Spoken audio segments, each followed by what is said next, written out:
The Indus Valley Civilization is one of the largest, most sophisticated, and most consequential human experiments in organized life that the ancient world produced. And we know almost nothing about it. What we have is archaeology. The mute testimony of bricks and drains and seals and skeletal remains and carbonized seeds. We have patterns without narrators. We have cities without voices. Those cities had running water when Rome was still a collection of mud huts clustered on a hill above a malarial marsh. They had indoor plumbing, covered sewers running beneath paved streets, engineered with a slope precise enough to carry wastewater away from residential areas by gravity alone. Public wells distributed through the urban fabric so that no resident had to walk far to draw clean water. Private bathrooms in ordinary homes, not in palaces. Not in temples reserved for a priestly class, but in the houses of regular people going about their regular lives sometime around 2500 BCE. The engineering behind all of this was not primitive or improvised. It was deliberate, sustained across entire cities of tens of thousands of people, maintained, repaired, extended across centuries. And until 1921, nobody knew any of it existed, not forgotten the way Troy was forgotten, preserved in legend, kept alive in epic poetry. So waiting beneath Turkish soil for someone ambitious enough to dig. Troy had Homer. The Indus had nothing.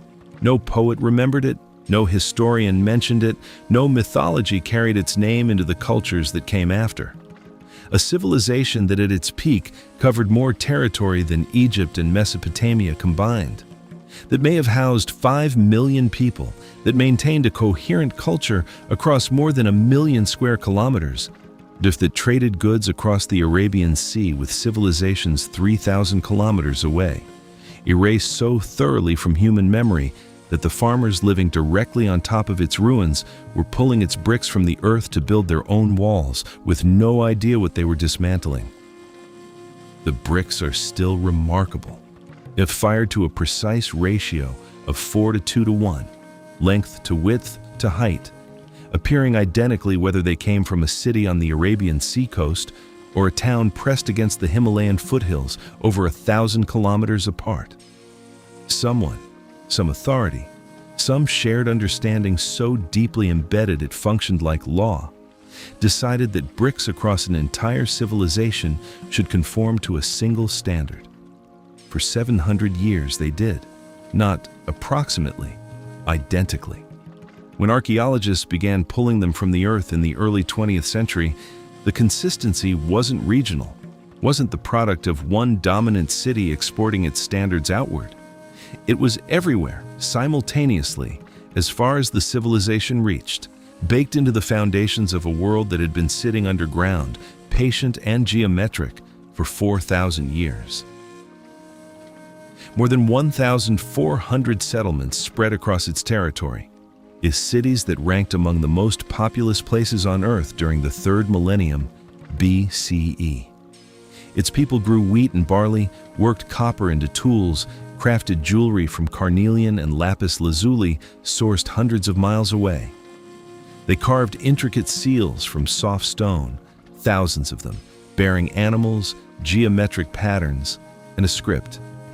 400 distinct signs appearing consistently across sites and centuries, constituting a genuine writing system. No living person can read it. The Indus script has resisted every serious attempt at decipherment for a century. It has no Rosetta Stone, no bilingual inscription offering a foothold into its logic, no parallel text in a known language that might crack it open. It sits in museum cases in Karachi and New Delhi and London on the seals that carry it, and gives nothing away. Whatever these people were recording, names, quantities, prayers, ownership, something we haven't yet imagined, they recorded it in a language that died with them completely, leaving no descendant tradition, no fragment of its grammar surviving anywhere in the cultures that followed. We don't know what they called themselves. We don't know what language a mother spoke calling her children in from a courtyard at dusk. We cannot name a single individual who lived there, not a king, not a merchant, not a farmer. not one name, ought to cross 5 million people and 7 centuries. Egypt gives us pharaohs inscribed in stone, stretching back 5,000 years. Mesopotamia gives us Gilgamesh, Sargon, Hammurabi, rulers whose names echoed forward through literary tradition for millennia.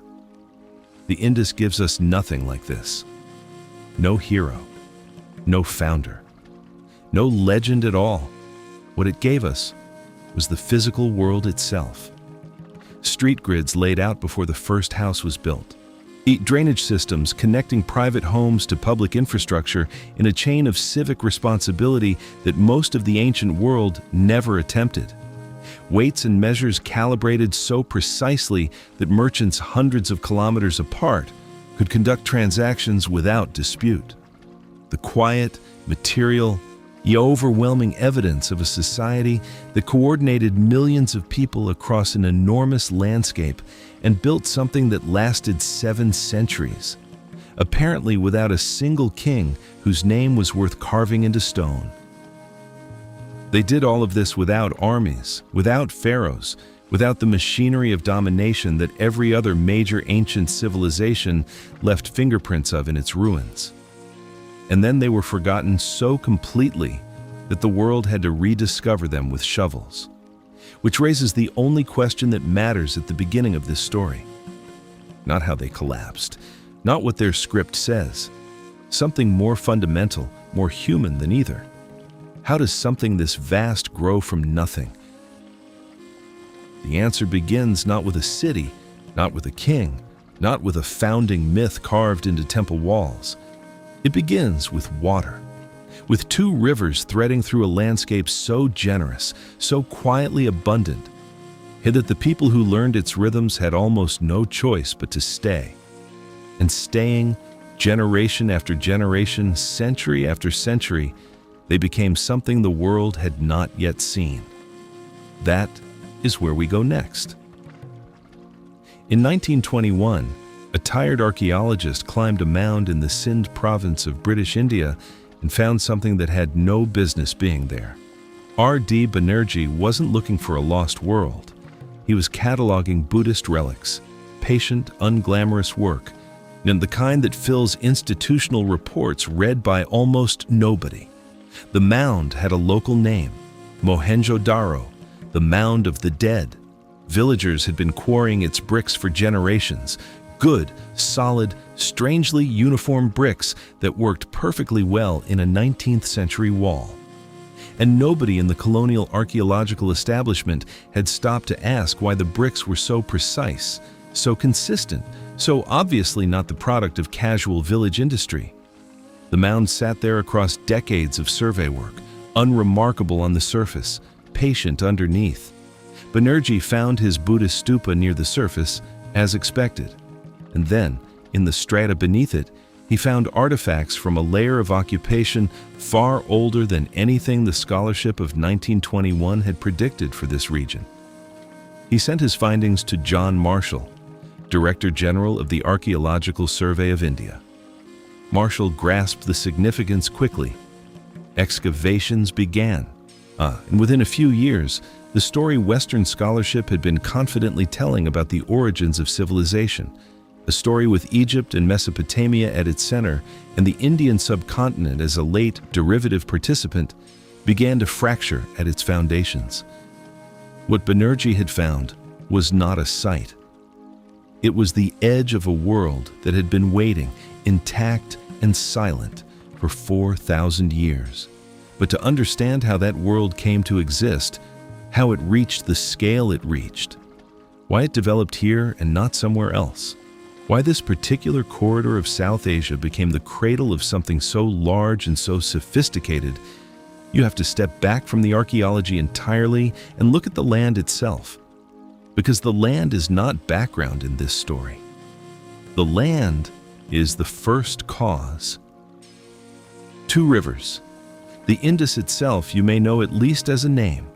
It rises in the Tibetan Plateau, that cuts through the western Himalayas with a geological authority that makes you feel the smallness of human time, and descends into the broad alluvial plains of what is now Pakistan and northwestern India before emptying into the Arabian Sea, over 3,000 kilometers from source to mouth.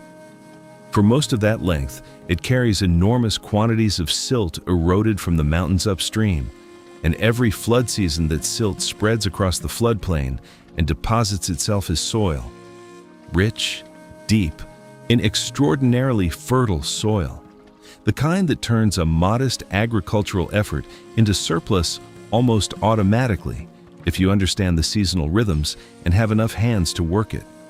The Indus civilization's farmers understood the rhythms. They had centuries of ancestors who had learned them before, passing that knowledge forward the way all agricultural knowledge travels.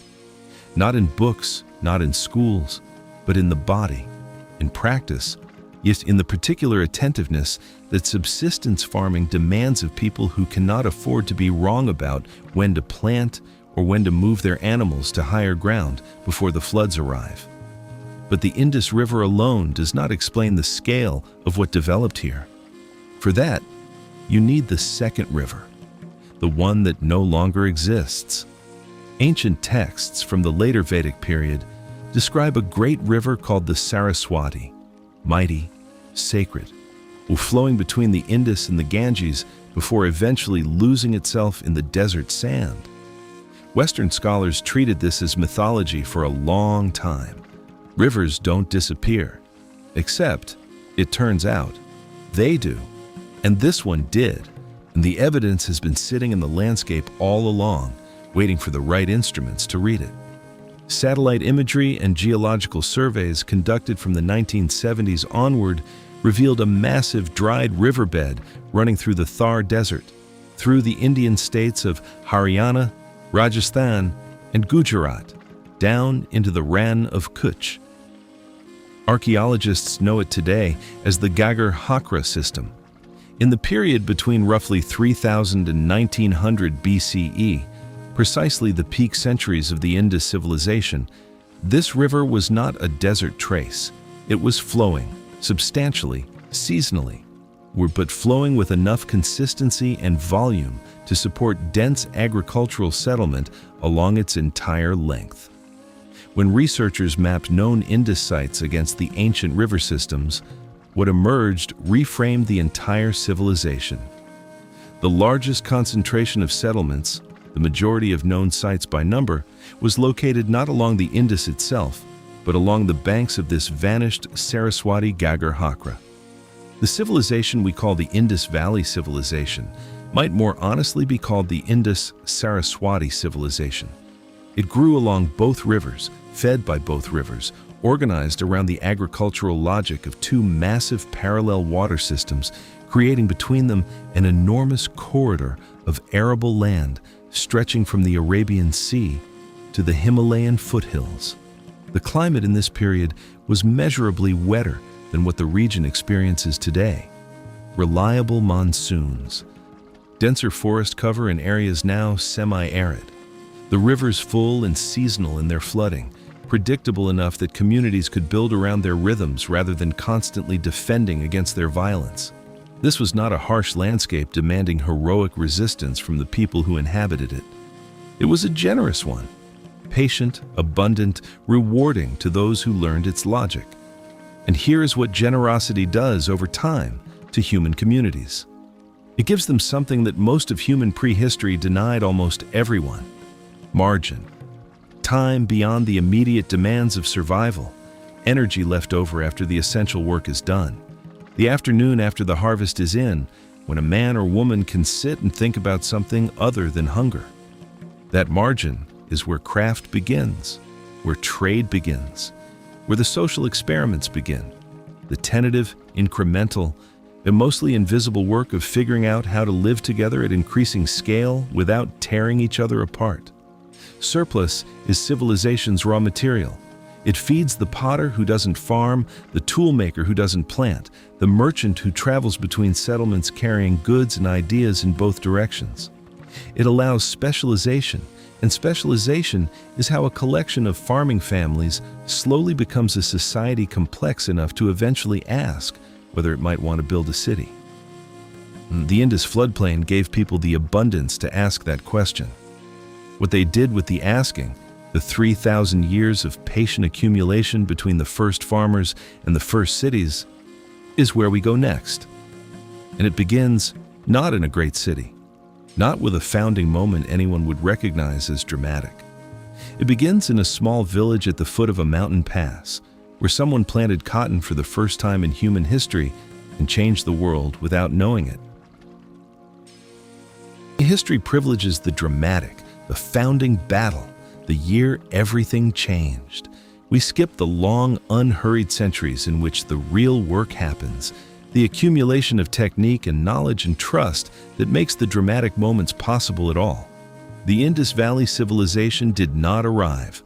It accumulated over 3,000 years, one generation teaching the next, one season's knowledge folded into the next season's planting, one community's craft tradition gradually influencing its neighbors until a whole landscape was slowly, almost imperceptibly, becoming something more than the sum of its villages.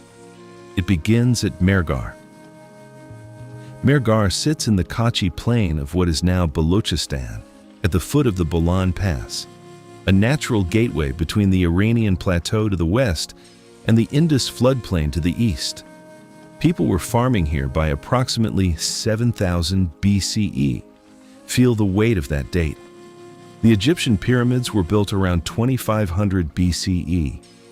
Mehrgarh's farmers were already 4,000 years into their experiment with settled agriculture before Egypt's greatest monuments drew their first breath.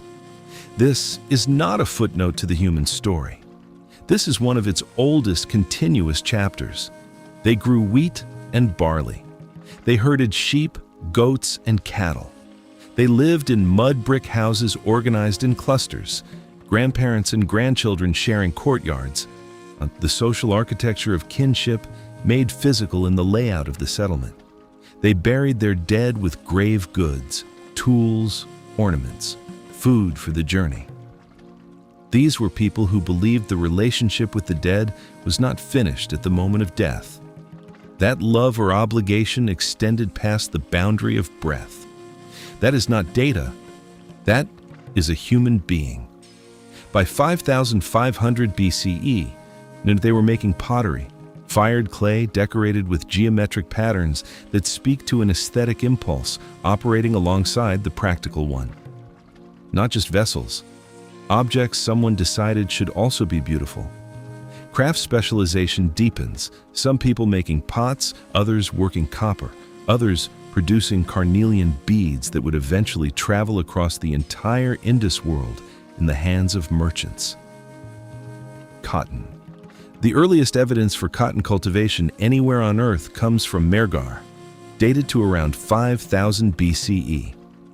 The entire global textile history, from ancient India through medieval trade routes to the fabric against your skin tonight, has a point of origin, a farming village in Balochistan.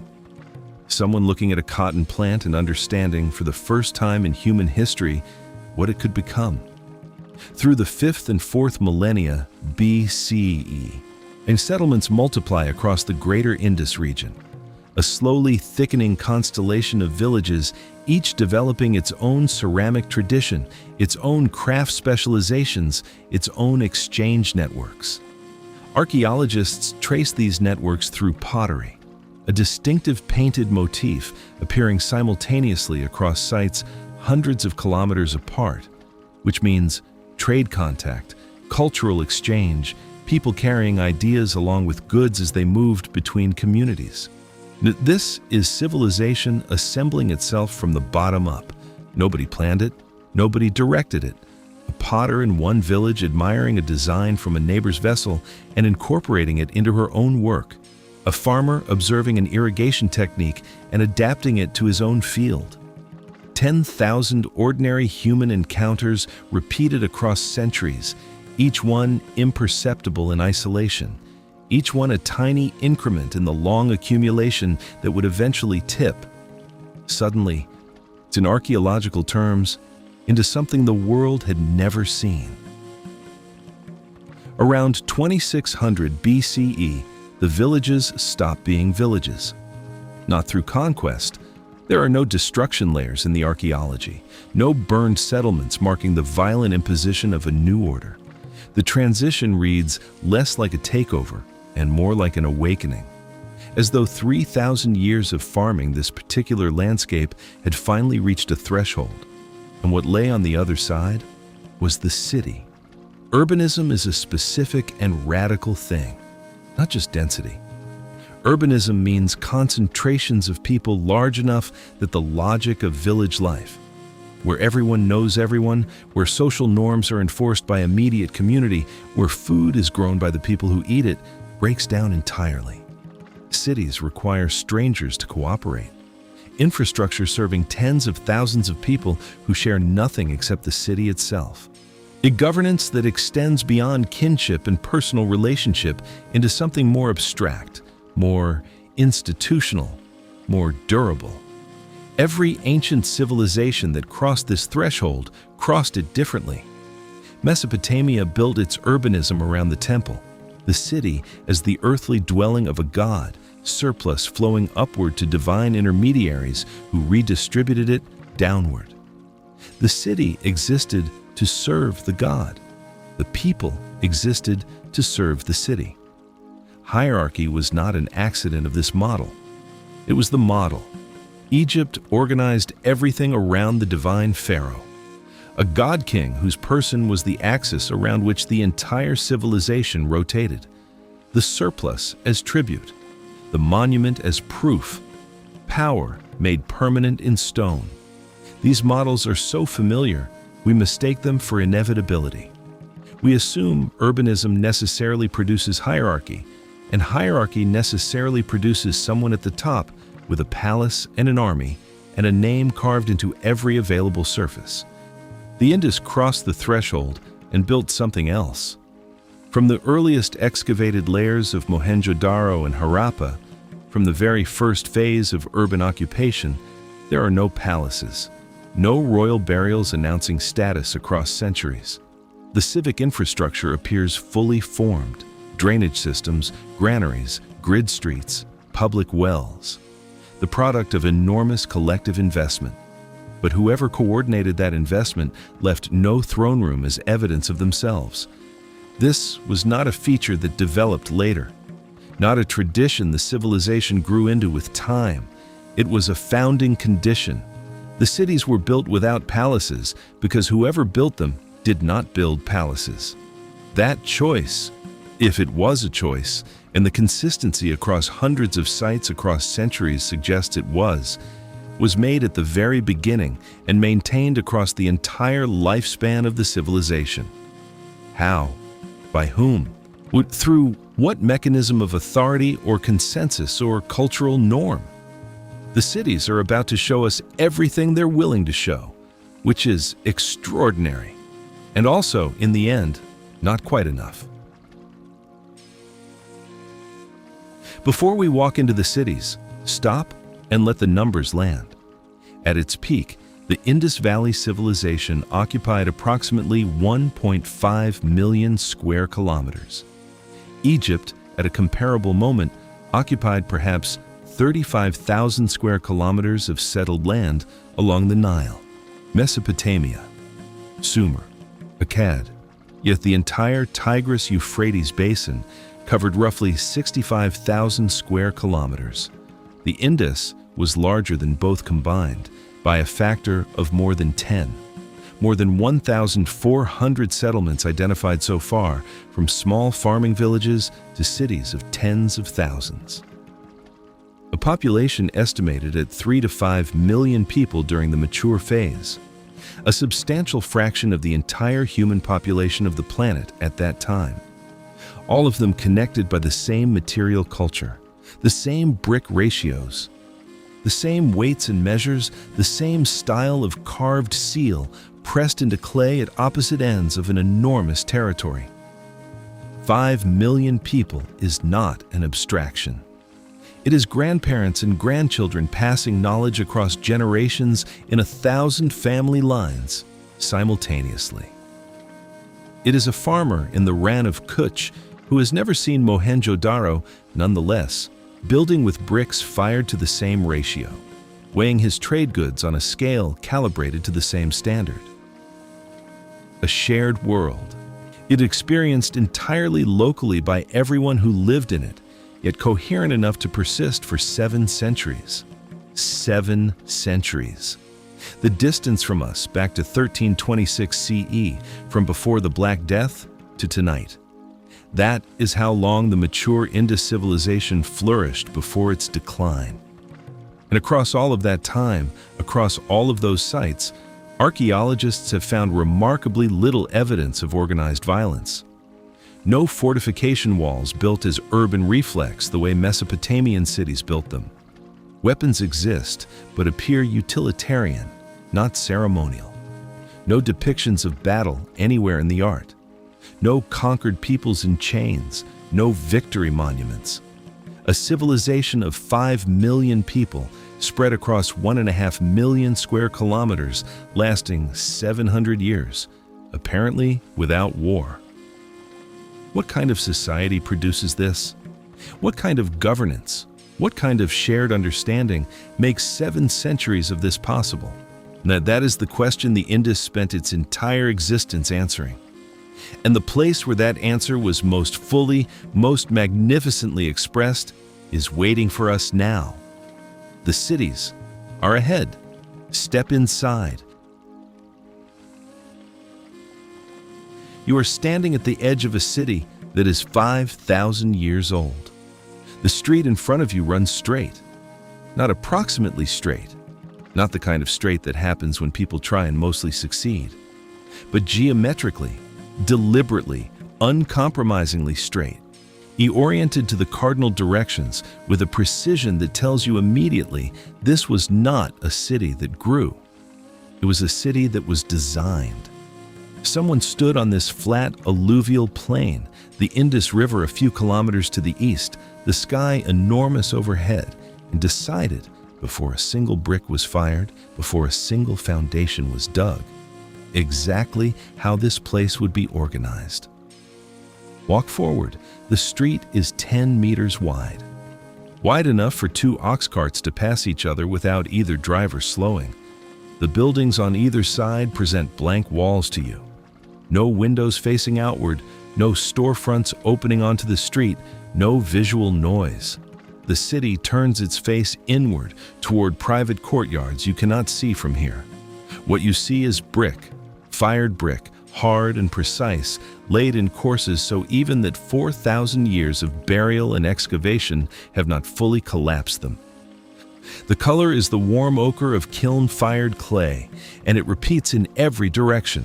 Walls, street surface, the low curbs lining the drainage channels running along each side. A whole world built from a single material, applied with obsessive consistency. Look down. Beneath the street surface, invisible but present, the drain runs. Brick-lined, carefully sloped, covered with stone slabs that can be lifted for inspection and cleaning. It connects to the drain beneath the lane to your left, which connects to the drain beneath the lane behind you, which all flow eventually into larger collector channels, carrying everything away from the city toward the surrounding fields. Individual houses feed their own drains into these street channels.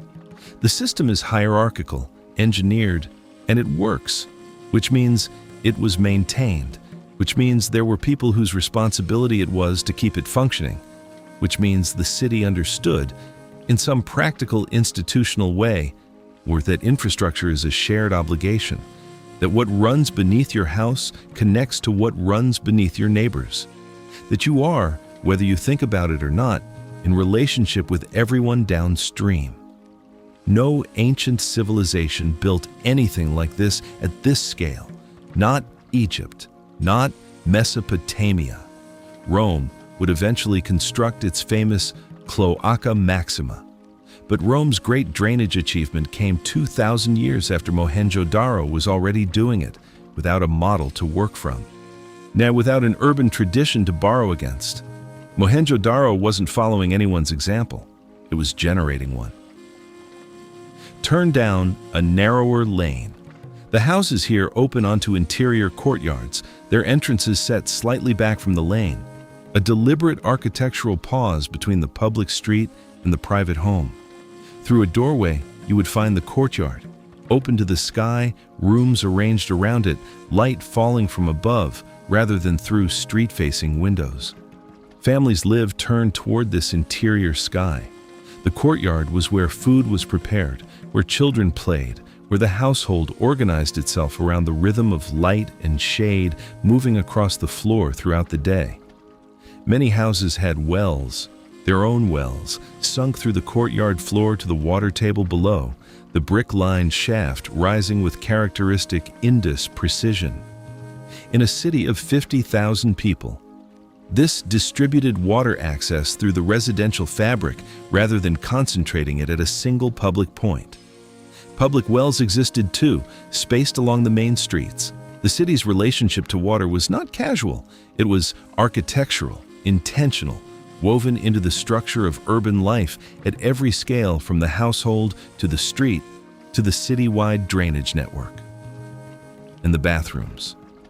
Small rooms with paved floors, slightly sloped, a drain hole in the corner connecting through the wall to the street drainage outside.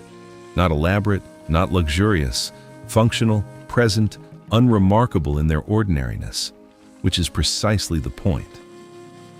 The expectation that an ordinary home should have a dedicated space for bathing connected to a citywide system for carrying the water away was apparently so fundamental to Indus urban life that it appears across the residential record without obvious class distinction. Rich and ordinary side by side, both with drains. Stand still for a moment. Let the city settle around you. Somewhere behind you, a craftsman is working carnelian, the deep red semi-precious stone brought up from Gujarat, shaped into beads of extraordinary refinement. Somewhere ahead, the smell of a cook fire, wheat flatbread on a clay griddle. Children's voices from inside a courtyard. Archaeologists found toys here. Terracotta figurines, small wheeled carts. A child's marbles made from polished stone. The sound of a cart on the main street, wooden wheels on brick, the particular resonance of hard surfaces in an enclosed urban space.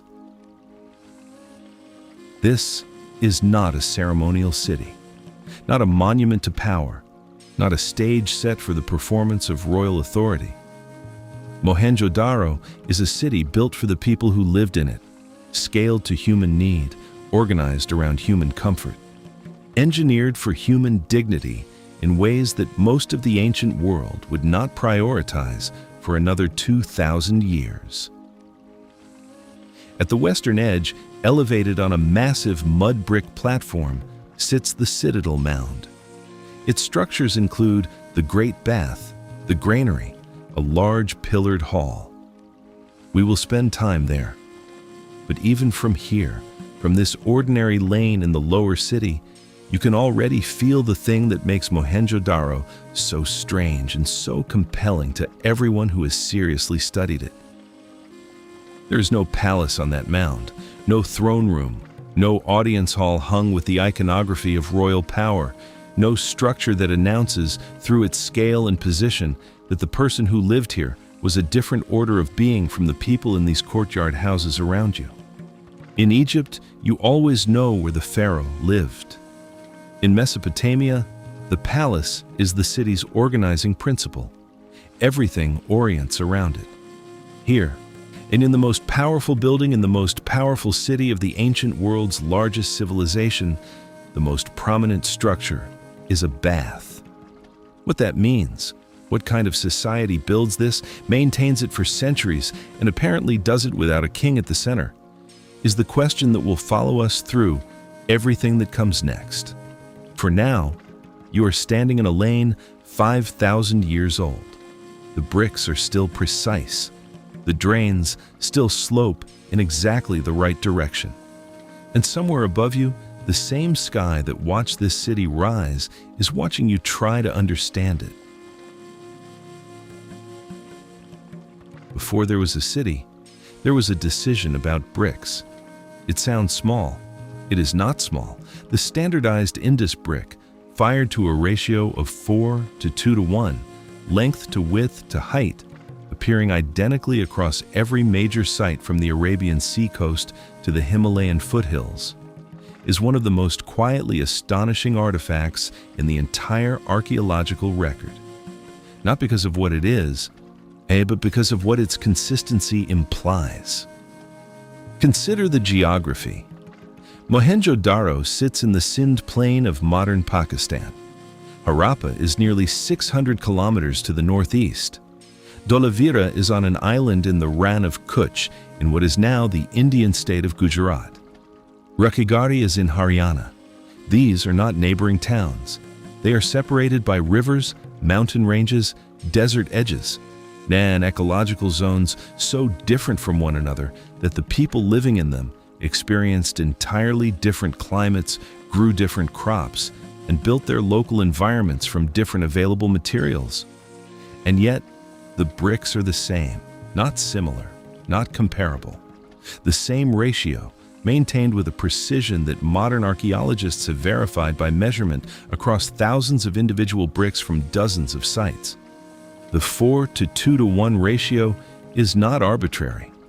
It is the structurally optimal ratio for interlocking brickwork, the proportion that maximizes both the strength of a wall and the efficiency of the laying pattern. Someone worked this out, and then that knowledge spread, or was enforced, or was so deeply embedded in the training of every brickmaker across the civilization that it reproduced itself automatically across 1,000 kilometers of territory. Now think about what brick production at this scale actually required.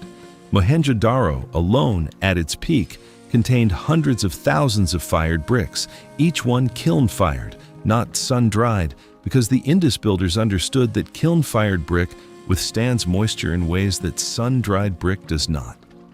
Firing bricks requires fuel, enormous quantities of fuel. The deforestation evidence in the Indus archaeological record suggests that the cities consumed the surrounding landscape's timber at a rate that, over centuries, may itself have contributed to the environmental pressures that eventually destabilized the civilization. The bricks that built Mohenjo-daro may have helped, slowly and invisibly, to unmake it. But that reckoning was centuries away. In the moment of construction, what the bricks represent is mastery. The mastery of a material, the mastery of a technique, and the mastery of an organizational challenge that most ancient civilizations never attempted. Coordinating brick production across a civilization of 5 million people, across a territory of 1.5 million square kilometers to a single standard, requires either a central authority with reach and enforcement capacity, or a cultural norm so deeply internalized it functions without enforcement at all. We don't know which it was. We may never know.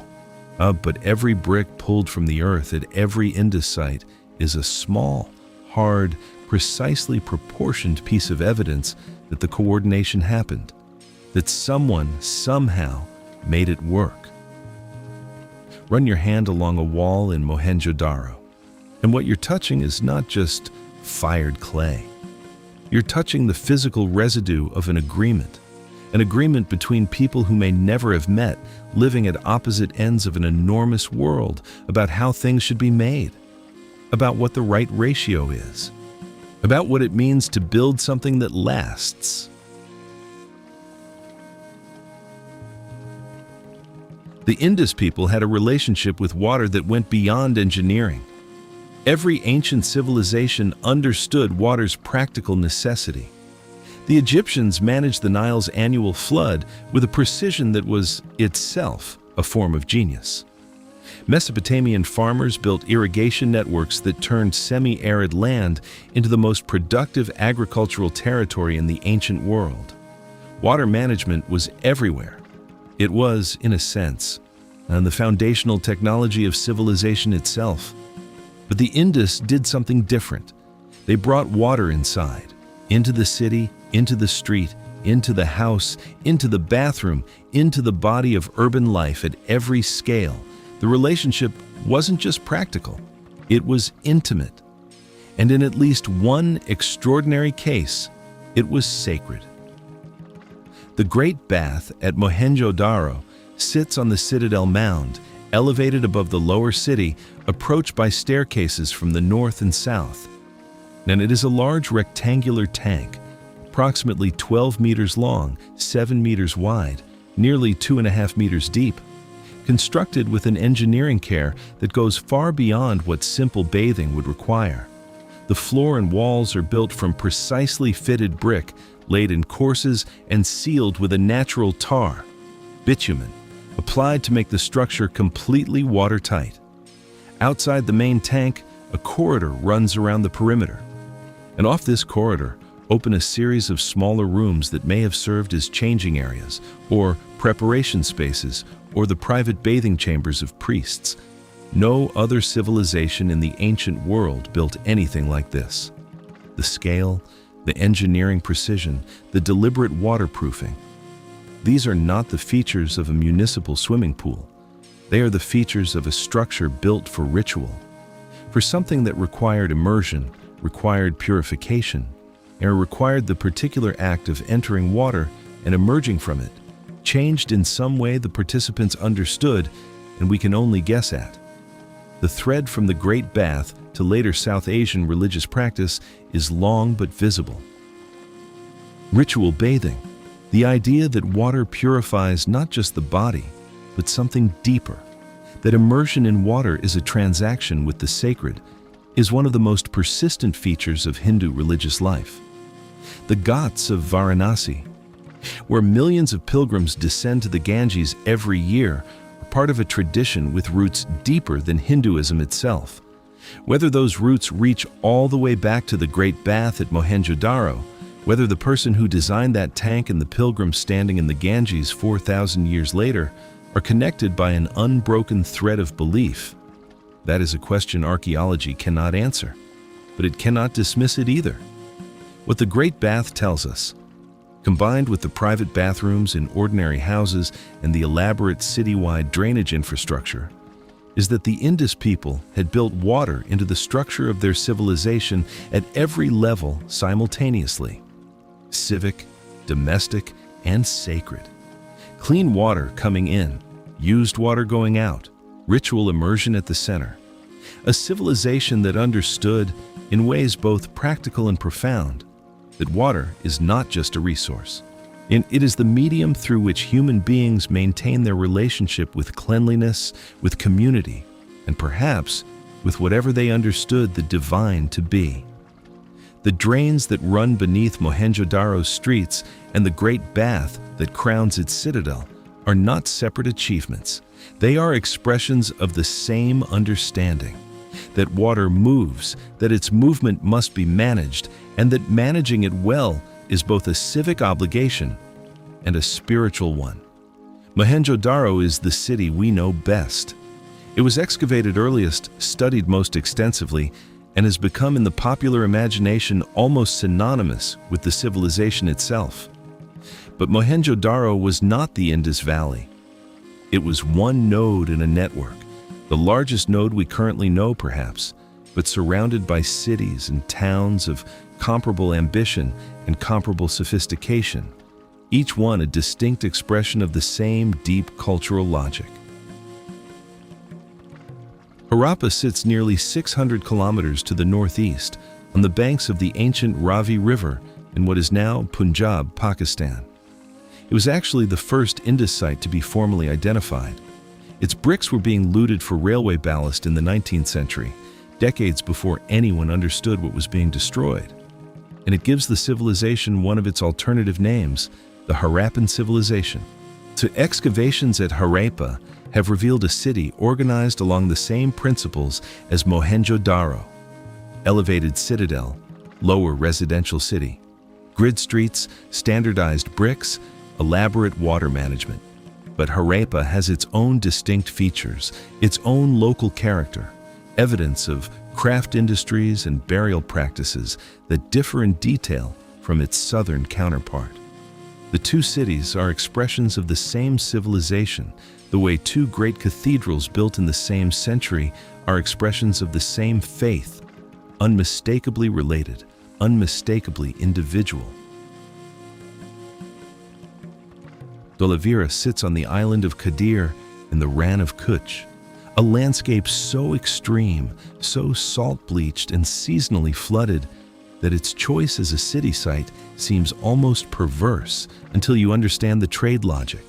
Dholavira was positioned to control maritime and overland commerce moving along the coast of Gujarat, and its builders adapted the standard Indus urban template to a water-scarce environment with a brilliance that still impresses hydrological engineers today. The city is ringed by a series of massive stone-cut reservoirs, connected by channels that captured every drop of seasonal rainfall and stored it against the long, dry months. 16 reservoirs identified so far. The engineering required to design and build this system in an environment with no reliable river, dependent entirely on seasonal rain, represents a level of hydrological planning that was not matched in the ancient world for centuries. Rakhigarhi, in the Indian state of Haryana, may be the largest Indus site of all. Larger than Mohenjo-daro, larger than Harappa, its full extent still being mapped as excavations continue. It sits on the banks of the ancient Saraswati Hakra system, yet in the heart of the dense concentration of Indus settlements along that vanished river. Recent ancient DNA analysis from skeletal remains at Rakhigarhi has contributed significantly to our understanding of who the Indus people were and where they fit in the broader story of South Asian population history. Evidence we will return to in detail. And beyond these major cities, the network extends almost endlessly. Lothal, into a port city on the Gujarat coast with what may be the world's earliest known dock, a massive brick-lined basin where ships could be loaded and unloaded regardless of tidal conditions. Kalibangan in Rajasthan, where excavations revealed evidence of plowed fields in a pattern so regular it implies systematic agricultural planning. Banawali, Ganwariwala, Surkotada, sites across the full breadth of the civilization's territory, each one a community of real people who built real houses and raised real children and participated in a cultural and commercial network of extraordinary geographic reach. This is the thing to hold on to. The Indus civilization was not an empire with a capital. There is no Rome here, no single city toward which all roads lead and from which all authority radiates.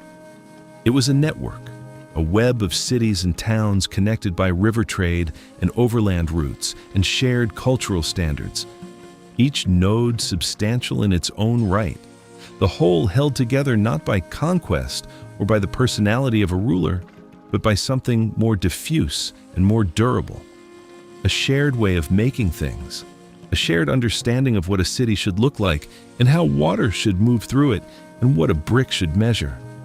How you maintain a network like that, how you keep it coherent across centuries without a center, is a question that brings us to the most extraordinary and most unsettling feature of the entire civilization.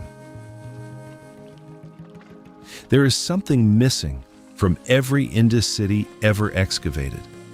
Something so consistently, so completely absent that the absence itself has become one of the most studied features of the civilization. More revealing in its way than anything that was found, no palace, not one. And not in Mohenjo-daro, not in Harappa, not in Dholavira, not in Rakhigarhi, not in any of the 1,400 sites mapped across the civilization's territory. No building that archaeologists have been able to identify with confidence as the residence of a ruler. No throne room, no audience hall, no structure that broadcasts through its size and decoration and position that the person who lived here was a different order of being from the people in the surrounding houses. And to understand how strange this is, you have to understand what every other major civilization of the 3rd millennium BCE was doing at exactly the same moment. In Egypt, the pharaoh Khufu was building the Great Pyramid at Giza, a structure of 2.3 million stone blocks rising to 146 meters, visible from dozens of kilometers away, consuming the labor of tens of thousands of workers for decades. The entire purpose of this structure was to announce, in the most permanent material available, that one human being was categorically different from all others, that his death was an event of cosmic significance, that his afterlife required a monument that would outlast the civilization that built it. The pyramid is not just a tomb. It is a statement about power, the most expensive, most durable statement about power that human beings have ever made. In Mesopotamia, the kings of Ur were building ziggurats, massive step temple towers rising above the flat plain, visible for miles. The physical embodiment of divine authority concentrated in a single structure and the single ruler who controlled it. The palace at Ur contained hundreds of rooms. Its walls were decorated with imagery of royal power. The king victorious in battle, the king receiving tribute, the king in the presence of the gods. Every surface was a declaration. The Indus built drains. This is not a dismissal. Yet the drains of Mohenjo-daro represent an investment of collective labor that rivals the pyramid in its own way, not concentrated in a single spectacular monument, but distributed through the entire city, beneath every street, connecting every household to a shared infrastructure of remarkable sophistication. But the investment was made in service of the city's population, not in service of a ruler's ego. The surplus of the civilization, the labor, the materials, and the organizational capacity was directed downward and outward into the common built environment rather than upward into monuments to individual power. Something produced this, some understanding, some arrangement of authority, some set of values so deeply held that they persisted across centuries and across the full geographic breadth of the civilization without deviation. You don't accidentally fail to build palaces for 700 years across 1,400 sites. The absence is a choice, made collectively, maintained collectively, reproduced in every city the civilization ever built. What produced that choice, what kind of governance, what kind of social contract, what kind of human beings, is the question Act 4 will pursue in full. But standing here, at the end of our time inside the cities, the absence of the palace is not merely an architectural fact. It is an invitation, an open door into one of the most profound questions the ancient world has left us. 5 million people, 7 centuries, 1.5 million square kilometers. No king. How? We have spent time with the cities as architecture, with the geometry of streets and the engineering of drains and the philosophical weight of absent palaces. But a city is not its infrastructure. A city is its people, the specific, ordinary, irreplaceable texture of human lives being lived inside the geometry. The Indus left us enough of that texture to see if we look carefully. Not names, not stories, but objects. The residue of daily existence, preserved in the earth with the particular fidelity that dry soil and careful excavation can produce. And what those objects describe, when you arrange them into something like a picture, is a life that feels, across 5,000 years of distance, recognizably human. The houses of the lower city are built around their courtyards, and most are substantial, multi-room, often multi-story. The staircase remains visible in the archaeology as a series of small brick steps rising from the ground floor toward what was once a second level or a rooftop terrace. The rooftop in the hot season would have been where the family slept, where food was dried and stored, where the evening air moved after the day's heat had finally broken. In the Indian subcontinent today, the rooftop terrace remains one of the most socially vital spaces in domestic life. 5,000 years is a long time. Some habits survive it. The kitchen area in a typical Indus house appears as a concentration of hearth remains, grinding stones, and storage vessels. Wheat and barley ground into flour. Sesame, whose earliest cultivation evidence comes from the Indus world. Dates, fish bones, the remains of cattle and sheep and goat. The diet was varied and, for an ancient civilization, reasonably nutritious. Lentils and chickpeas appear in the botanical record. Rice begins appearing in later phases, spreading westward from its domestication origins in the Ganges plain into the Indus cultural sphere. The cooking that happened in these houses fed children who grew up to build the next generation of the same precise, orderly, hydraulically sophisticated world their parents had lived in. The children left evidence of themselves: terracotta figurines in abundance, animals, human forms, wheeled toys that could be pulled across a courtyard floor. A small terracotta cart, its wheels still turning freely when archaeologists found it after 4,000 years underground. Marbles. Whistles shaped like birds. A toy monkey on a string whose limbs were designed to move. These are not ritual objects. They are not votive offerings deposited with the dead. They are playthings we made for children's hands, lost in courtyards, and recovered millennia later by people who recognized immediately what they were looking at. A child's toy is one of the most humanizing objects archaeology ever recovers. It collapses the distance between then and now with a completeness that no monument achieves. The pyramid at Giza tells you about power. The toy monkey on a string tells you about a child. A specific child in a specific courtyard in a city 5,000 years gone, who wanted something to play with. The wells deserve their own moment of attention. Mohenjo-daro had an estimated 700 wells, an extraordinary number for a city of its size, implying an almost democratic distribution of water access through the residential fabric. Many were private, sunk through the floors of individual houses. Others were public, set into the street at regular intervals. The well shaft is one of the most recognizable pieces of Indus construction anywhere. A circular column of precisely corbelled brick, each course slightly smaller than the one below, rising from the water table to ground level with the same obsessive precision that characterizes every other aspect of Indus building. Some of these well shafts have survived almost intact. You can stand at the edge of one today, look down into the darkness, and understand that someone stood exactly here, every morning lowering a vessel into the same water. The craft workshops of the lower city produced goods of a quality that traveled. Carnelian beads drilled with a technique using a long, narrow drill rotating at high speed for extended periods that produced holes so fine and so precisely centered that modern jewelers examining them under magnification have expressed genuine surprise. Faience, a glazed ceramic material made from crushed quartz, producing objects of vivid turquoise and blue that appear across the Indus world as beads, pendants, and small figurines. Shell workers cutting bangles from large conch shells brought up from the Gujarat coast.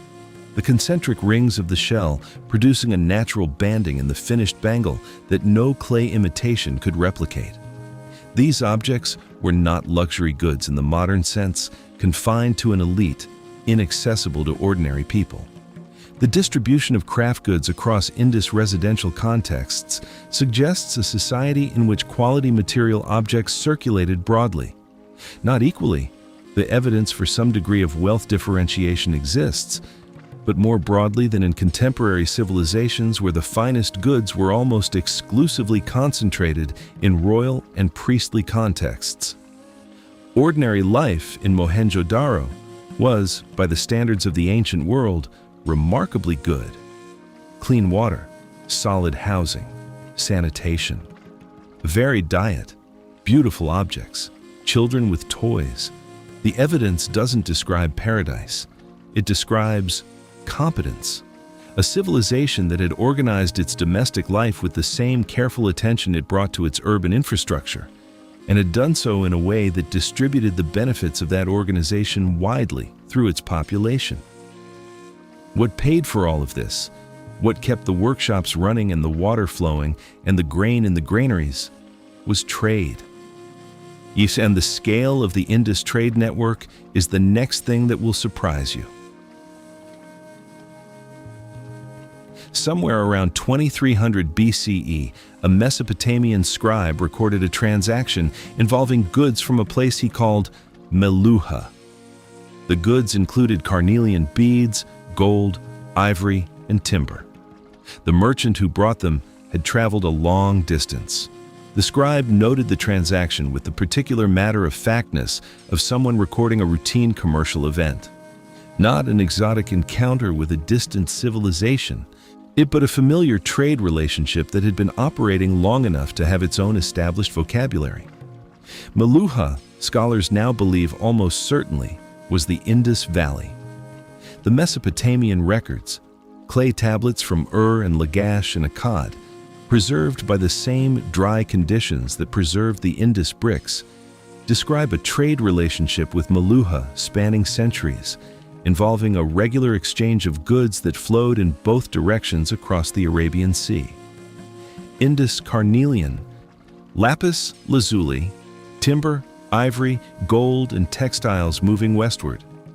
Mesopotamian silver, tin, wool, and textiles moving eastward.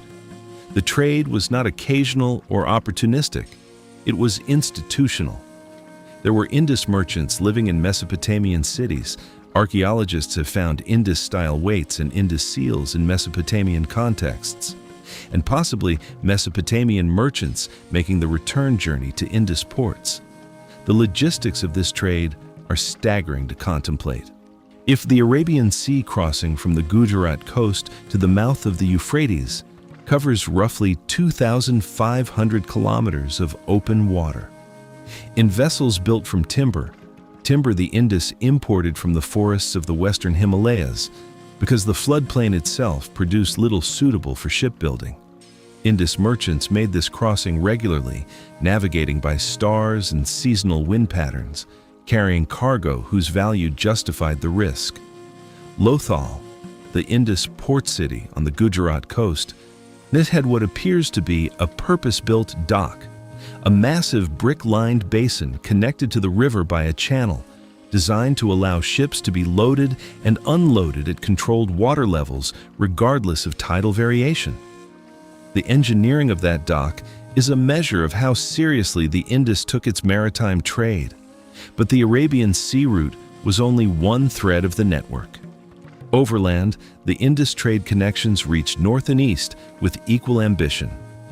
Lapis lazuli, the deep blue, semi-precious stone that appears so consistently in Indus jewelry and craft goods, came from the mines of Badakhshan in what is now northeastern Afghanistan, over 1,000 kilometers from the nearest Indus city. Someone organized the supply chain that brought that stone from its mountain source to the workshops of Mohenjo-daro. Turquoise came from northeastern Iran. Tin, essential for bronze production, came from Central Asian sources through routes that passed through the mountain corridors of Afghanistan and Balochistan.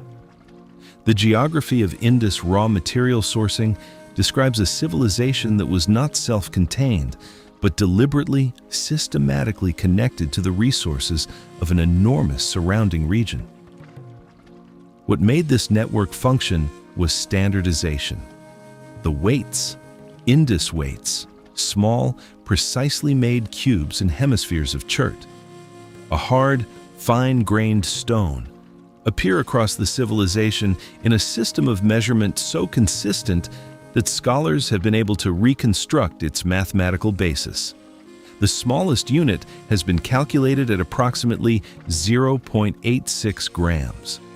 The weights proceed in a binary sequence, 1, 2, 4, 8, 16, 32, before shifting to a decimal progression at larger scales. The system is elegant, internally consistent, and reproduced identically across the full geographic breadth of the civilization. A merchant in Dholavira and a merchant in Harappa, 600 kilometers apart, were measuring with the same units. A ship's cargo loaded at Lothal could be weighed against a Mesopotamian counterpart's scale using a shared standard. This is not a technical detail. This is the infrastructure of trust, the thing that makes strangers willing to do business with each other across enormous distances, that makes the network possible at all. Without the standardized weights, there is no trade network. Without the trade network, there is no civilization at the scale the Indus achieved. The picture that emerges is of a civilization whose organizing principle was not military power or divine authority, but commerce. A civilization of merchants in the deepest sense, not because everyone was a merchant, but because the values of commerce, standardization, reliability, if the honoring of agreements between parties who may never meet again, were baked into the civilization's institutional structure at every level. The same impulse that produced the standardized brick produced the standardized weight. The same cultural commitment to precision and shared measure that kept the urban network coherent kept the trade network functioning. And through that trade network, the Indus reached the world. Its goods are found in Mesopotamian temples and Central Asian trading posts and Gulf port sites. Its influence, its aesthetic, its particular genius for craft traveled far beyond the borders of its territory. The civilization that left no kings left something more durable than kings. It left its objects in other people's earth.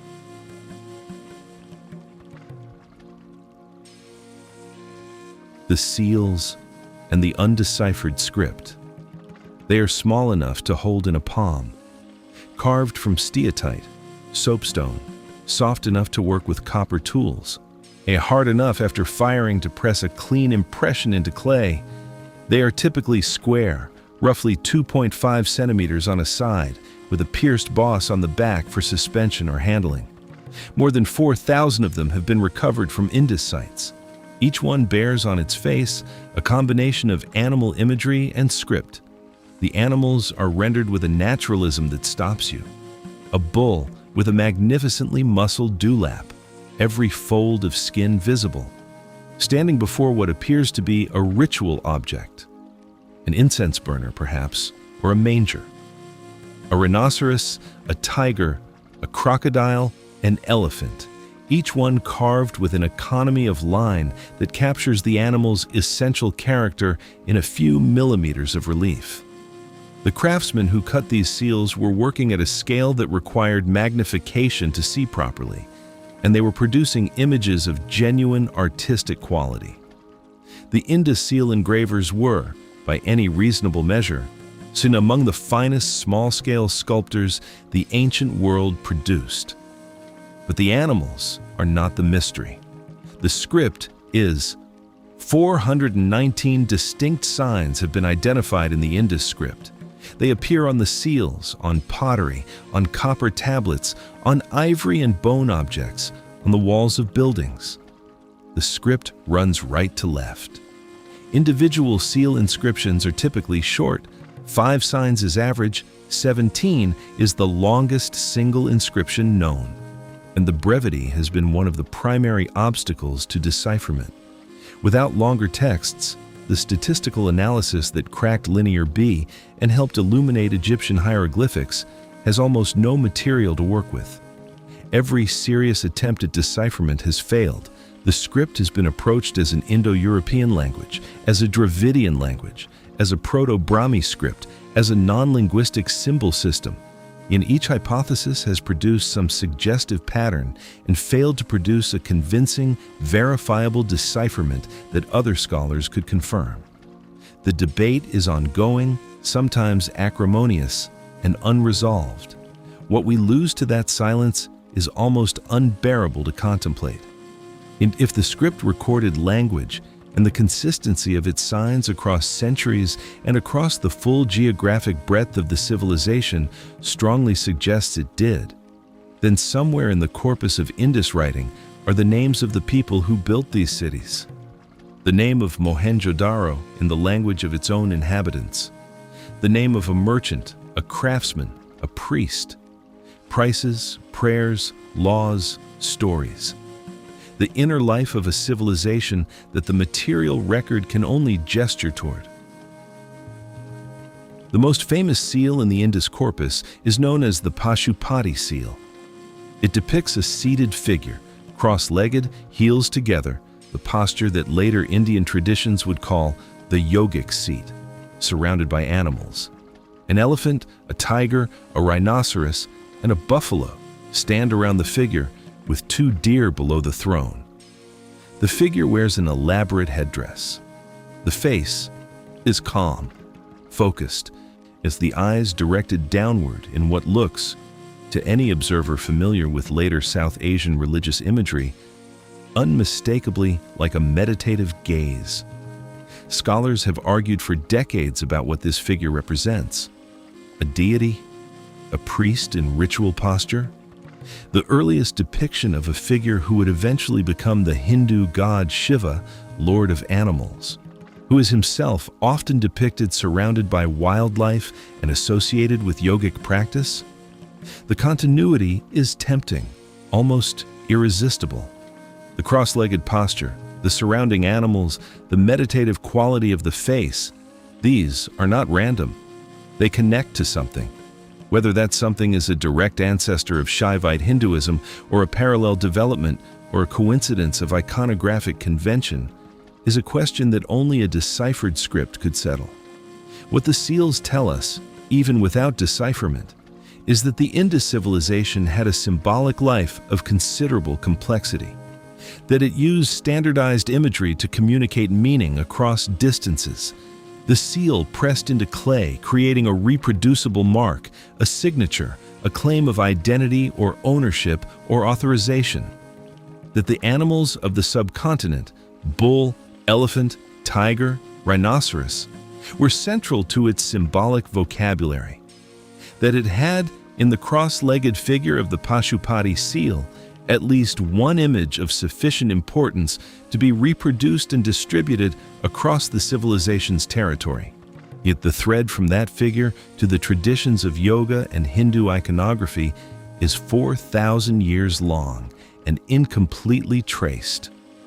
But it is there, thin, frayed in places, running through the silence of an undeciphered script. But there. Now, we come back to who were the Indus people. For most of the century since Mohenjo-daro's discovery, the question of who the Indus people actually were, biologically, genetically, and in terms of their relationship to the populations that came before and after them, was answered largely by speculation. Physical anthropologists examined skeletal remains and offered tentative conclusions. Linguists argued about what language the script might encode. Historians debated the relationship between the Indus civilization and the later Vedic culture that emerged in South Asia after the Indus decline. Ancient DNA analysis has changed this conversation. Not resolved it, the genetics of South Asian prehistory remains genuinely complex and contested, but changed it in ways that have sharpened the picture considerably. The Indus people were descended primarily from a population that geneticists call the Indus periphery ancestry. Itself, a mixture of ancient Iranian farmer ancestry and the ancestry of South Asian hunter-gatherers who'd been living in the subcontinent for tens of thousands of years before agriculture arrived. This population was genetically distinct from the steppe pastoralists who would later migrate into South Asia from the Pontic steppe, the migration associated with the spread of Indo-European languages, and distinct also from the East Asian ancestry that characterizes populations further east. The Indus people were, in the most literal sense, a South Asian people, the product of this specific landscape and the long human history of this specific region. What the skeletal record tells us about how they lived together is in some ways more interesting than the population genetics. Burial evidence from Indus sites shows a striking absence of the dramatic status differentiation that characterizes contemporary burial practice in Egypt and Mesopotamia. In Egypt, the pharaoh went to his grave with everything: servants, jewelry, food, furniture, boats, weapons, the entire material apparatus of royal existence projected into the afterlife. The difference between a royal burial and a commoner's burial in Egypt is the difference between the Great Pyramid and a hole in the ground. Indus burials are more uniform. Grave goods exist, pottery, jewelry, tools, but the range between the richest and the most modest burials is narrow by ancient standards. There are no graves that announce, the way Egyptian royal burials announce, that the person in this ground was a different order of being from the person in the next grave. The dead of the Indus lie in something closer to equality than almost any contemporary civilization produced. Whether this reflects genuine social equality in life, or a cultural belief that the afterlife was a leveling experience regardless of earthly status, or simply a tradition of keeping mortuary display modest while status was expressed in other ways we haven't identified, we cannot say with certainty. But the evidence points consistently in one direction. This was a society that did not, at least in the material record it left behind, celebrate extreme hierarchy. That distributed its clean water and its solid housing and its craft goods more broadly than its contemporaries. That buried its dead without announcing in stone and gold that some lives were worth more than others. 5 million people, 7 centuries. A civilization of extraordinary sophistication and reach, built apparently without kings, maintained apparently without armies, organized around values of standardization and shared infrastructure and commercial reliability rather than conquest and monument and the glorification of individual power. We are about to ask the hardest question this civilization poses. Not what they built, or what they traded, or who they were, but how? How did they hold it together? What was the mechanism, the institution, the authority, not the cultural force, that kept 5 million people coordinated across 1.5 million square kilometers for 7 centuries without leaving a throne room behind? The answer, if there is one, is stranger and more interesting than anything we have found so far.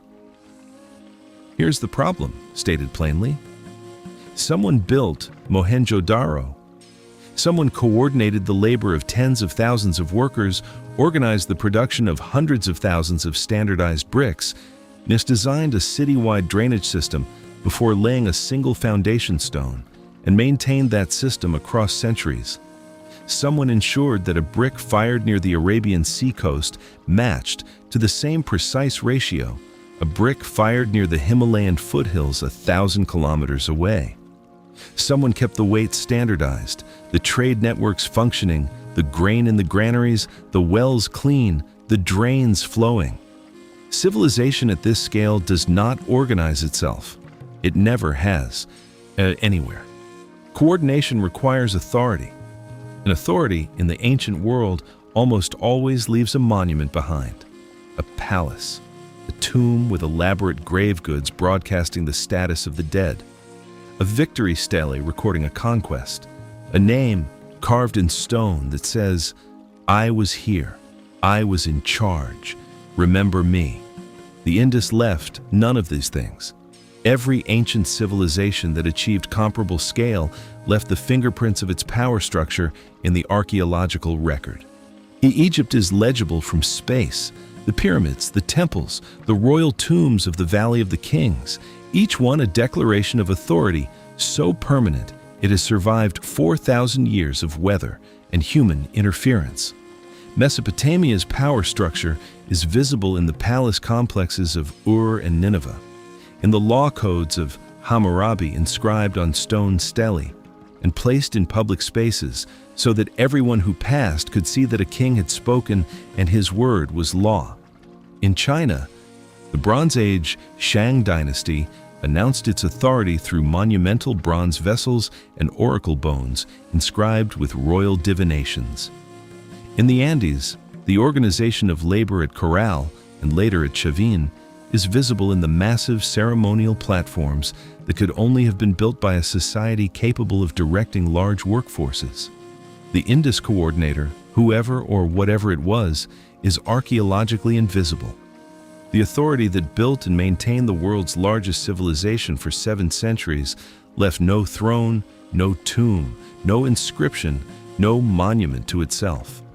It coordinated 5 million people across 1.5 million square kilometers, and then, when the civilization declined, it disappeared so completely that a century of archaeology has not been able to find it. This is not a small mystery. This is one of the most profound unsolved questions in the entire history of human civilization. The 3 explanations have been seriously proposed, each with genuine archaeological support and genuine weaknesses. The first is a merchant oligarchy. The Indus was, above everything else, a commercial civilization. Its genius expressed through trade networks, standardized weights, and the reliable institutional infrastructure that long-distance commerce requires. Perhaps its governing class was its merchant class, a group of wealthy traders whose commercial dominance gave them effective authority over the cities without requiring the physical apparatus of royal power. No palace necessary when your authority derives from controlling the flow of lapis lazuli from Afghanistan and carnelian from Gujarat and timber from the Himalayas. Power expressed through economic leverage rather than military force, through the control of supply chains rather than the control of territory. The merchant oligarchy theory has a certain appealing elegance. It explains the civilization's commercial sophistication, its standardized weights, its port facilities, its far-reaching trade connections. It is consistent with a civilization that left no war monuments, because merchants generally prefer stability to conquest. War is bad for trade. And it finds some parallel in later Indian history, as where merchant guilds wielded considerable political influence in cities along the major trade routes. What it struggles to explain is the civic infrastructure. Drains and public wells and urban planning on this scale represent collective investment in the common built environment that goes beyond what commercial self-interest typically produces. Merchants build warehouses. They don't usually build sewer systems for the entire city. The drainage infrastructure of Mohenjo-daro implies an authority whose mandate was explicitly civic, whose responsibility was the well-being of the city's population rather than the profitability of its trade. The second theory is a priestly council. Religious authority diffused across an institution rather than concentrated in a single ruler, governing through ritual and belief rather than through force. Maintaining the civilization's coherence through a shared symbolic and ceremonial framework that gave people a common identity and a common set of obligations.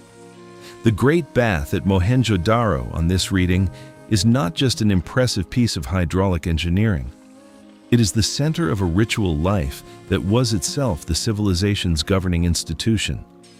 Purification, ceremony, the maintenance of cosmic order through correct practice, these were the mechanisms of authority, and then the priests who administered them were the closest thing the Indus had to a ruling class.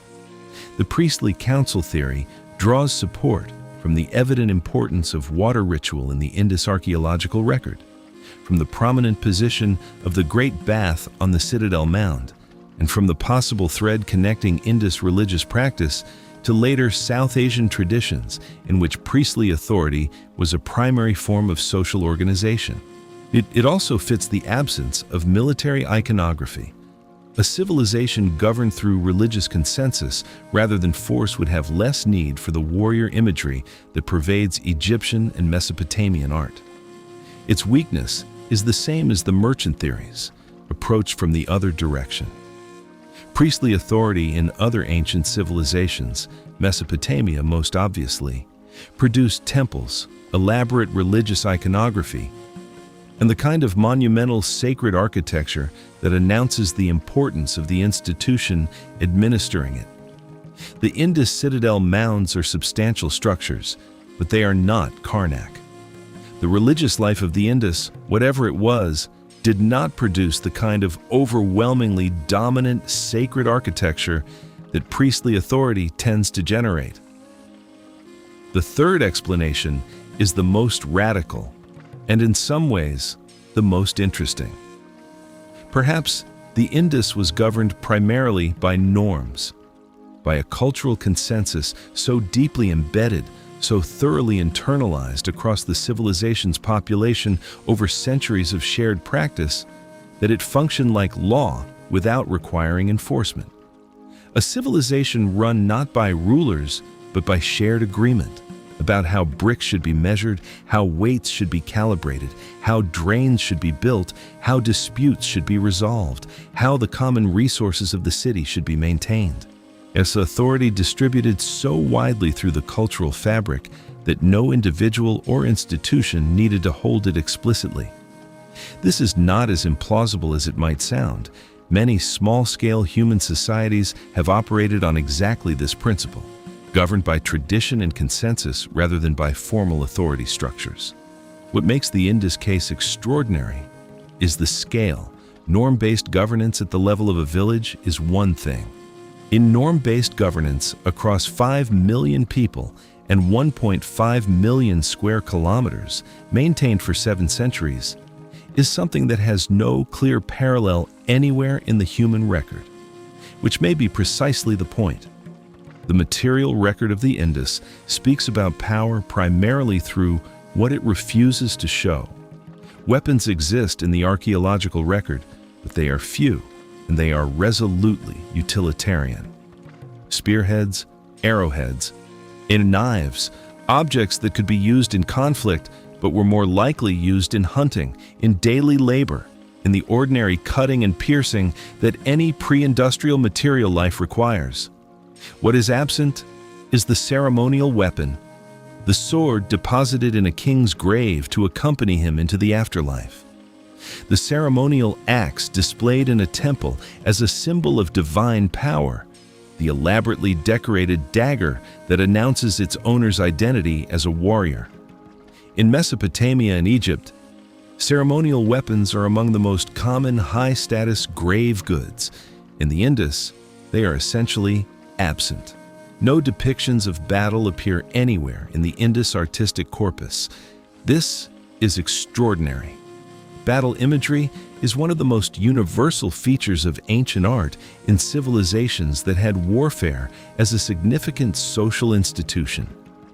The Egyptians covered temple walls with images of pharaohs smiting enemies. The Mesopotamians produced the standard of to depicting rows of soldiers and defeated enemies in careful registers. The Indus produced seals of bulls and tigers and cross-legged figures. The absence of battle imagery is not an accident of preservation. It is a consistent pattern across thousands of artifacts from dozens of sites spanning centuries. These people did not make art about war.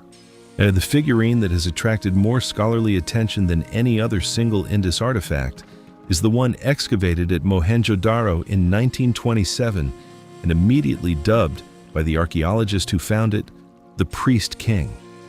It is a small steatite bust, roughly 17 centimeters tall, depicting a bearded man wearing a robe decorated with a trefoil pattern filled with red pigment. His eyes are half closed, his expression calm and controlled, the particular composure of authority or meditation, or both. A fillet circles his head. An armband on his upper left arm is decorated with a similar pattern. The name Priest King was attached to this figure within days of its discovery and has stuck with a persistence that reveals more about the assumptions of its namers than about the object itself. The archaeologist who named it was looking at it through the lens of every other ancient civilization he knew. Civilizations where authority was concentrated in figures who combined religious and political power, where the ruler was also a priest or a god. He saw a figure of evident importance and reached for the nearest available category. But the priest king is not carrying a weapon. He is not depicted in a scene of conquest or tribute or divine audience. He is simply present, composed, often wearing a decorated robe. He could be a ruler. He could be a priest. He could be a wealthy merchant wearing his finest garment. He could be a deity.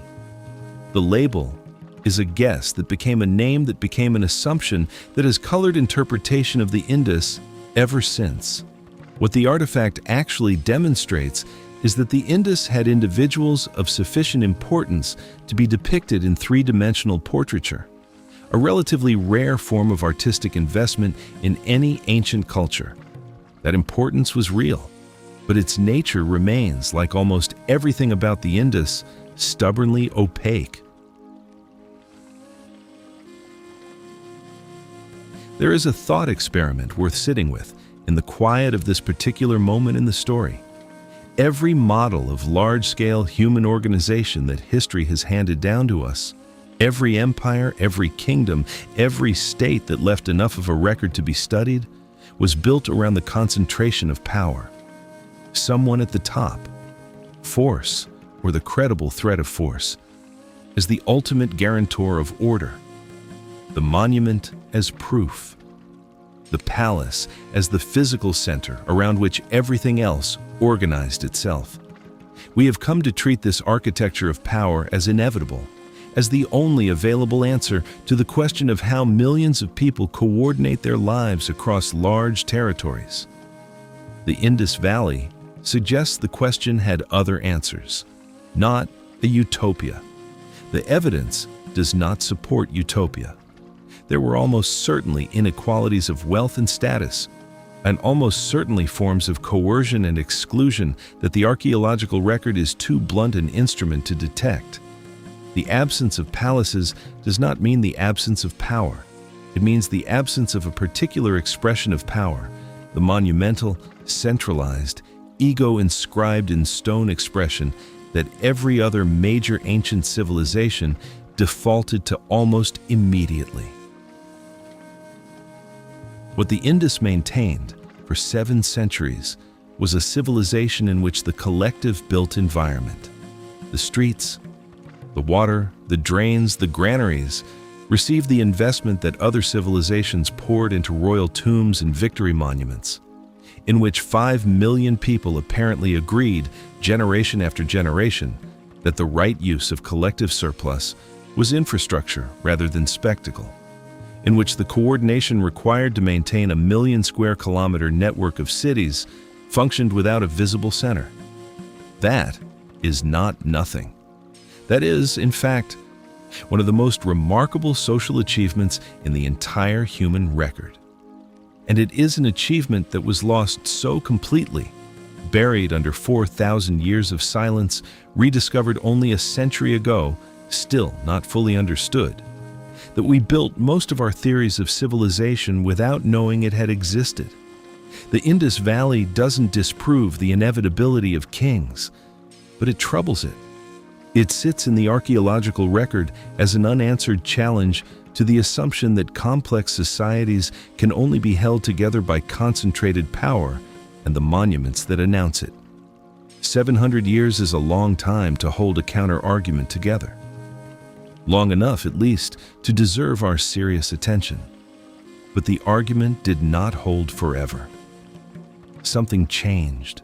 Slowly, then completely, the cities that had functioned with such quiet competence for centuries began to fray. The drains went uncleaned.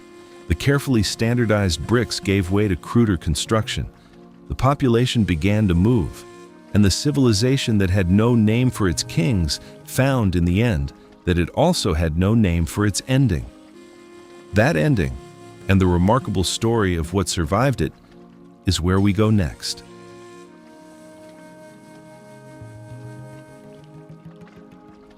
The end did not arrive like a flood. It arrived like a slow leak. Around 1900 BCE, something shifts in the archaeology of the Indus cities. The drains, those obsessively maintained, precisely engineered channels that had carried the civilization's wastewater away for centuries, begin to fall into disrepair. Blockages go uncleared. New construction covers old drain lines without replacing them. The standardized bricks that had been the civilization's most consistent material signature begin giving way to cruder, less uniform construction. The careful urban planning that had governed the layout of streets and the proportions of buildings loosens, then dissolves. Smaller, shoddier structures crowd into spaces that were once public. The craft workshops continue, but their output declines in quality. The long-distance trade, the carnelian beads, the standardized weights, the merchant ships crossing the Arabian Sea to Mesopotamian ports, begins to contract. The Mesopotamian records, which had mentioned Meluha regularly for centuries, fall silent on the subject sometime around 1800 BCE. The trading partner simply stops appearing in the tablets. What caused the strain is not a single thing. It never is with civilizations. The Saraswati was dying. The same river system that had made the Indus-Saraswati corridor one of the most agriculturally productive landscapes on Earth, the river that had supported the largest concentration of Indus settlements along its banks, was losing its water. The monsoons that had been reliable for centuries were weakening. The Himalayan glaciers feeding the river's tributaries were shifting. The great flow that had watered the Thar corridor and sustained millions of people was slowing to seasonal trickles, then to nothing.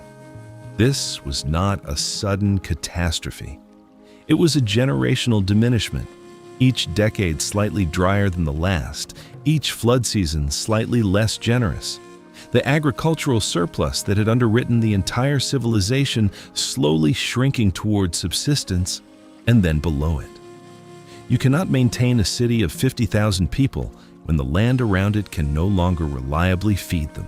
So you cannot maintain trade networks when the agricultural surplus that funded them has evaporated.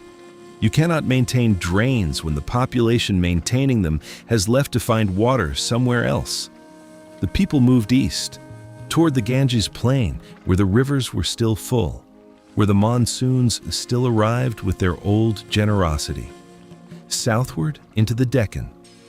The great cities emptied not through conquest, but through the slow, the undramatic logic of people following water and food to wherever water and food could still be found. The civilization dispersed. It did not die. The late Harappan cultures that persisted in diminished form across the post-urban landscape carried forward elements of the Indus tradition for centuries after the great cities had emptied. Pottery styles, craft techniques, the knowledge of how to work carnelian, how to fire brick, how to manage water in an agricultural landscape. These things do not disappear when a city empties. They travel with the people who leave. The thread from the Indus to later South Asian civilization is long and incompletely traced, but it is real. Ritual bathing, the idea that water purifies something beyond the body, that immersion is a transaction with the sacred, persists unbroken from the great bath at Mohenjo-daro, to the Ghats of Varanasi, to the bathing rituals of contemporary Hindu practice. The cross-legged meditative figure of the Pashupati seal finds its descendants in the yogic tradition, in the iconography of Shiva, in the seated posture that 2 billion people on Earth today would recognize immediately as the posture of meditation. The Aryan migration from the Pontic steppe, genetically confirmed, its timing roughly coinciding with the Indus decline, brought new languages, new religious traditions, new social structures into the post-Indus landscape. The Vedic culture that emerged from the encounter between incoming steppe populations and the descendants of the Indus people was neither purely Indus nor purely steppe. It was a synthesis. The Sanskrit that became the language of the Vedas carried steppe Indo-European grammar. But the religious preoccupations it expressed, purification, the sacred status of cattle, yet the cosmic significance of fire, drew on a ritual landscape that had been forming in South Asia for thousands of years before the first steppe herder crossed the Hindu Kush. The Indus was not replaced. It was absorbed, transformed and carried forward in forms its original builders would not have recognized, but might, in certain gestures and certain silences, have felt something of themselves within. That a civilization of this scale could be forgotten so completely is its own kind of testament. No legend preserved it. No oral tradition carried its name forward through the cultures that came after. The Vedic texts that began accumulating in South Asia after the Indus decline, some of the oldest continuously transmitted religious literature in the world, do not describe Mohenjo-daro. Do not mention its drains, its great bath, its standardized bricks. Yet the civilization that had built the most sophisticated urban infrastructure the ancient world had yet produced passed out of collective memory so entirely that when R.D. Banerjee climbed that mound in 1921, there was no local tradition to tell him what lay beneath his feet. Only the bricks, still precise, still fired to the ratio that someone had decided on 4,000 years before, giving themselves away to anyone who thought to ask why they were so uniform. And some histories get written in stone, others get written in the earth. And wait. The Indus Valley Civilization waited a long time. It is still, in many respects, waiting for the script to be deciphered, for the governance question to be answered, for the full extent of its territory to be mapped, for the story it was telling itself across 7 centuries to become legible to the people who came after. We may be the last generation for whom the script remains silent. Now, computational decipherment methods, ancient DNA analysis, systematic survey of the thousands of sites that colonial-era archaeology never reached, the tools are improving. The picture is sharpening, slowly, the way a face emerges from fog, not all at once, but feature by feature, each one clarifying something and raising something new. What will not change, whatever the script eventually yields, is the weight of standing at Mohenjo-daro and looking at those streets, still straight, as still oriented to the cardinal directions, the drains still traceable beneath the excavated surface, still sloped in exactly the right direction, the wells still open, the city still perfectly, heartbreakingly legible as a place where people lived, where they drew water and cooked food and put their children to bed and walked to the workshop in the morning along streets that somebody, 5,000 years ago, decided should be wide enough for 2 carts to pass each other without slowing. That decision, that specific, ordinary, humane decision to build the street wide enough that no one would have to wait, is the thing that stays with you. Not the scale, not the mystery, not the undeciphered script. The width of a street, the slope of a drain, the height of a well shaft. The 10,000 small decisions made by 10,000 ordinary people across 7 centuries, each one an answer to the same quiet question. How do we make this place good to live in? They answered it well. Better in some ways than civilizations with far more monuments to their name. We still don't know what they called themselves. We still cannot read what they wrote.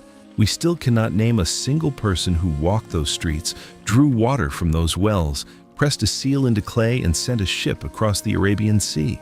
But we know they were here. We know what they built. And we know, in the width of a street, in the slope of a drain, and in a child's toy found in a courtyard after 4,000 years underground, something true about who they were. That is enough to matter. That is, in the end, enough.